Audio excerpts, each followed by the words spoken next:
In the beginning, there is only the trembling awareness that being itself is inexplicable. The mind, quietly awakened in the stillness of a sleepless night, discovers a truth too heavy for the daylight. Existence does not ask to be justified. Beneath all striving, beneath every plan and every hope, there is only the bare fact of consciousness, a gaze that finds itself in a world not of its choosing. Here, before desire, before the first anxious thought, there is only the silent astonishment of being. It is in this silence that the mind recoils, searching for comfort in meaning.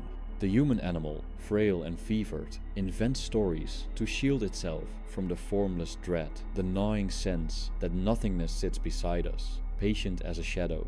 We learn, early and often, to cover this absence with purpose, to make of suffering a lesson, of life a journey, of death a door. But these are only gentle veils, woven to hush the primal terror that meaning is not given, but endlessly manufactured. The world remains indifferent, untouched by our longing for justice, our cries for mercy, our desperate wish that all this pain should point somewhere. Each morning, the body wakes into the same narrow space between memory and expectation. The mind, already burdened, sets to work shaping the hours into narrative, knitting together the frayed edges of yesterday with the trembling hope of tomorrow. There is no rest in this. We are taught to pursue, to strive, to overcome as if life were a staircase and fulfillment the prize at its summit. Yet, at every step, the horizon recedes. Every achievement is shadowed by the next craving, the next hollow absence. Fulfillment, glimpsed, dissolves. Contentment is always deferred, a ghostly promise whispered from a distance that cannot be crossed. To live is to be haunted by lack. The will, restless and insatiable, seizes on objects love, wealth, knowledge, acclaim as if their possession could quiet the ache. But each acquisition leaves the soul emptier than before. For the hunger is not for things, but for cessation of wanting. The world feeds the illusion of satisfaction, parading before us images of happiness, fulfillment, belonging. Yet these are only reflections, shimmering and out of reach, more vivid in their absence than in their possession. In this theater of endless pursuit, suffering is not an exception, but the ground upon which all experience is built. To be conscious is to be wounded by the world's resistance. Pain is not the mark of failure, but the necessary condition of being. Even pleasure, that rare and fleeting visitor, exists only by contrast to the pain it relieves. Each joy carries within it the seed of its own decay, each embrace haunted by the certainty of loss. The will that clings to pleasure only deepens its suffering, for nothing in this world can last. Modernity, in its restless ingenuity, promises escape. The market swells with remedies, distractions, and aesthetics for the mind. We are sold the illusion that suffering can be managed, that enough progress, enough consumption, enough self-improvement will finally deliver us from our own restlessness. Yet the more we chase, the more frantic the pace becomes. The world grows louder, brighter, more crowded, and yet more empty. Loneliness multiplies in the very midst of connection. Despair blooms beneath the surface of affluence. We do not suffer because we are broken. We suffer because we are alive. There is no cure for this condition. All that is required is to see clearly. The endless search for meaning is itself the source of our torment. The mind that hungers for justification is forever starved. In seeking answers, we weave only more intricate nets of confusion, binding ourselves ever tighter to the wheel of craving and disappointment. Let the mind grow quiet. In the hush that follows the collapse of illusion, something ancient awakens. The soul, stripped of story, gazes into the silent abyss and does not recoil. It sees the world as it is, transient, indifferent, radiant in its own futility. Beauty remains, not as a promise, but as a tremor in the void, a fleeting shimmer on the surface of suffering. The cherry blossom, blooming for no reason, sheds its petals on the uncaring earth. The rain falls with equal indifference on the grave and the cradle. There is a strange peace in this. The will, exhausted by its own striving, lets go. No longer obsessed with becoming, it settles into the stillness of being. The horizon fades, the need to justify oneself dissolves. Suffering persists, but without resistance it softens, becoming a quiet ache rather than a wound. The world is not redeemed, but revealed naked, fragile, sufficient. Each life, then, is a brief flare of consciousness against an endless night. We appear, we struggle, we vanish. The great wheel turns, indifferent to our hopes, our pain, our love. All we build crumbles, all we cherish is taken from us. And yet, within this vanishing, there is a clarity not found in hope. The soul that ceases to fight the world as it is, that accepts the futility of its own longing, finds a sobriety deeper than consolation. This is not happiness, but truth, the gentle gravity of acceptance, the dissolution of desire into stillness. Let sorrow speak, not as a poison, but as a guide. In each disappointment, each loss, each failure, the world strips away another layer of illusion. The ego recoils, but the spirit grows clear-eyed. Suffering is the teacher that strips the soul bare, leaving only what cannot be taken, the silent witness, the awareness that endures when all else falls away. So it is that the wise do not chase after the world, nor do they flee from it. They stand quietly at the threshold, observing the endless play of birth and decay, joy and despair. They see the futility of striving, the emptiness of accomplishment, the vanity of applause. They do not despise the world, but neither do they cling to it. Detached, they move through life as one moves through a dream from which they have half awakened. In the depths of suffering, a strange freedom arises. When all hope of escape is abandoned, when every dream is seen through, the soul no longer seeks to be anything but what it is. The mind, having reached the end of its illusions, becomes transparent to itself. In the clear light of resignation, the world loses its terror and its charm. There is nothing left to attain, nothing left to lose. All that remains is the quiet awareness of being and the gentle sadness that such awareness brings. To speak of life as a goal is to speak from the midst of illusion. Life is not a journey with a destination, but a brief flowering in the soil of suffering. There is no reward waiting at the end, no purpose given from above. The meaning we seek is the very net that ensnares us, the veil that hides the world's indifferent beauty.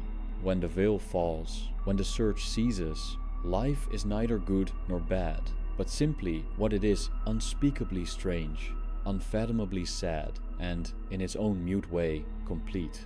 In this clarity, there is no call to heroism, no summons to transformation, only the quiet acknowledgement of what has always been, that to be is to suffer, to know is to mourn, to see is to surrender. The soul, divested of its illusions, stands in the ruins of its own longing, and in that ruin finds a peace that does not depend on hope. To dwell in truth is to dwell in solitude, not as a punishment, but as the natural condition of all consciousness. Even surrounded by others, we remain islands, each soul alone in the silent vastness of its own awareness. The deepest bond is the shared recognition of this solitude, a glance exchanged, a sigh in the dark, a hand held not to dispel loneliness, but to honor it. There is a dignity in this, a quiet courage in admitting that no love, no friendship, no achievement can bridge the abyss between oneself and another. Modern culture recoils from this solitude, prescribing distraction in all its forms. We are told to seek fulfillment in connection, to cure our emptiness with the noise of others. Yet the more we flee from solitude, the more frantic our despair becomes.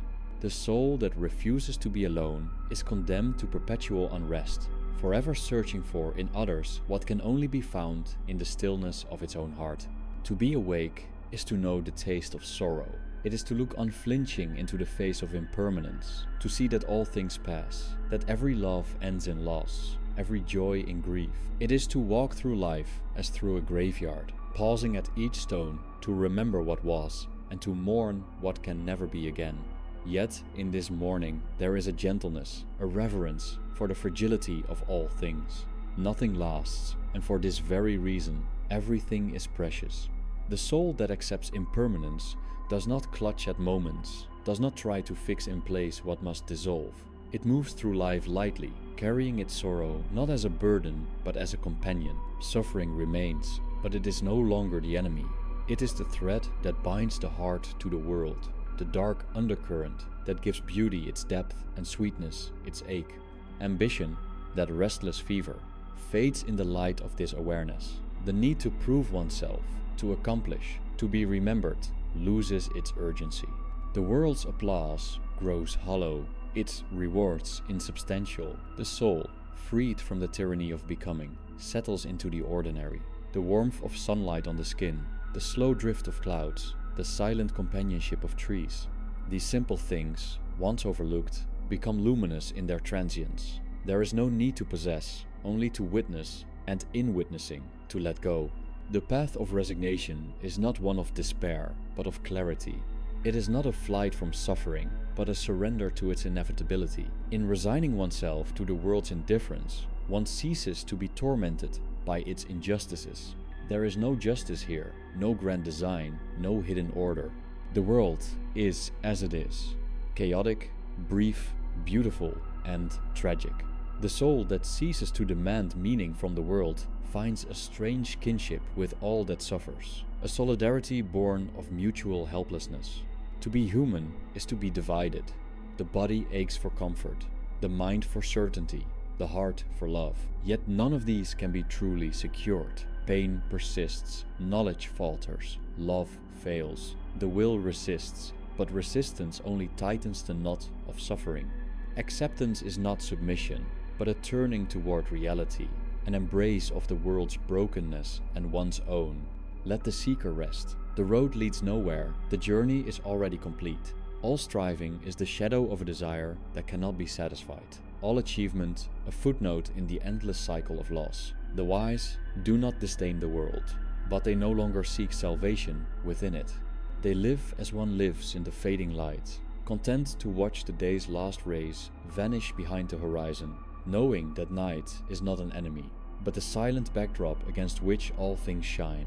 There are moments brief, unsought, when the veil lifts, and the world appears as it truly is, empty of purpose, yet full of wonder, silent, yet infinitely expressive, indifferent, yet intimated. In such moments, the soul is neither consoled nor afflicted, but suspended in a quiet amazement at the mere fact of being. This is the peace that passes understanding, not because it soothes, but because it no longer needs to. The world turns, lives flare and vanish, love appears, wounds, departs. The heart is broken and broken again, until at last it beats only in time with the world's sorrow. In this breaking, something remains, the quiet center that watches, that neither clings nor recoils, that endures without hope and without regret. This is the root of all wisdom, the silent witness that survives every loss. No voice, however eloquent, can deliver you from yourself. No philosophy can shield you from the world's indifference. The only relief is the relief of seeing, of ceasing to fight what is. This is the cold comfort of truth, that life is not to be solved, but endured. That joy is not a reward, but a brief suspension of pain.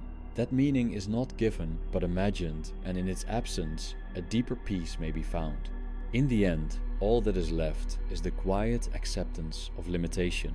The soul bows before the immensity of what cannot be known, cannot be changed, cannot be escaped.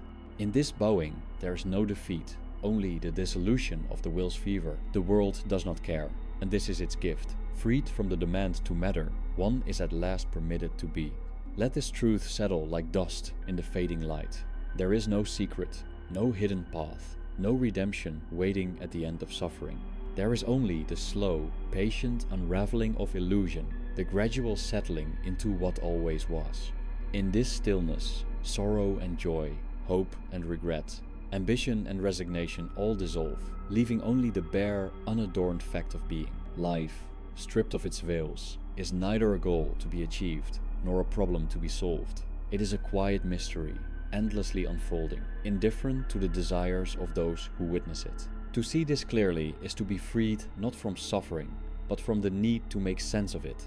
The candle burns lower, the night deepens, the last word is not spoken, but vanishes into silence. The soul, at last, at rest. A silent witness abides within, observing the pageant of suffering, as the wind observes the sea never merging, never resisting, merely existing beside the storm. To be conscious is to be split, one half writhing in the chains of want, the other gazing, mute, upon the spectacle of its own unrest. The will creates the world's torment and cannot flee from it, for it is both the architect and the captive, both the fever and the ash that remains. Each pleasure is a shadow caused by deprivation. In the moment of fulfillment, the mind feels only the pause between two aches. The calm before longing stirs again, and the cycle resumes. There is no rest in attainment, no home in the embrace of satisfaction. The heart, forever unsated, gnaws at its own substance, mistaking the echo of past pain for hope. In the hush that follows desire's collapse, one hears the faintest music, the soft, unyielding melody of resignation. How often the soul bargains with its sorrow, promising future relief if only this day, this hour, this small wish is granted. Yet the currency is always counterfeit. What is gained dissolves, what is grasped slips through trembling fingers. The world, impervious to pleading, reveals itself as a mirror in which one sees not salvation, but the weary face of longing's return. To demand happiness from existence is to ask for warmth from a stone, for sympathy from the tide. The spectacle of life, its dramas, its ambitions, its loves and hatreds, is a procession of masks. Beneath every motive, behind every triumph and disgrace, there waits the single unchanging fact. All striving is vain, for time devours the victors and the vanquished alike. The applause fades, the monuments crumble, the name spoken with reverence today is forgotten by the morning of another age. What remains is not legacy, but the shadow of a wish that could never be fulfilled. The wise do not escape pain, nor do they anesthetize the mind with promise. Instead, they let the river of suffering flow through them, neither damming it nor clinging to its eddies. They see the futility of possession, the emptiness of ambition, the transience of all that can be named or held. In detachment, they do not grow cold, they see more clearly, for the fog of wanting no longer blurs the shapes of things. Illusion is the veil the will draws over its own eyes, the fog that makes every disappointment feel unique, every loss unbearable, every pleasure a prophecy. But when the veil thins, when the fog recedes, the world stands revealed as it is, not cruel, not generous, but indifferent, and therefore paradoxically peaceful in its refusal to justify itself. Here, the soul finds not the light, but clarity, not consolation, but the quieting of the old, inarticulate ache. Detachment is not withdrawal, nor is it disdain. It is the softening of the grasp, the gentle untying of the knot that binds being to desire. The world continues in its agony and its beauty, but the soul is no longer thrown from wave to wave, no longer convinced that salvation lies just beyond the next horizon. The face of a stranger, the flight of a bird, the touch of rain upon skin, these become enough, not because they satisfy, but because they are seen at last for what they are. Moments in the endless unraveling, fragments of light against the immensity of night. In suffering, all illusions are ground to dust. The self, so carefully assembled, is scattered by the winds of disappointment. What remains is the bare, silent witness, stripped of pride and pretense, seeing at last that there was never anything to possess, never any ground on which to stand. Here, resignation is not defeat, but the first and final act of lucidity. It is the return to what is most ancient in us, the surrender not to fate, but to the truth that all things pass and nothing belongs to us.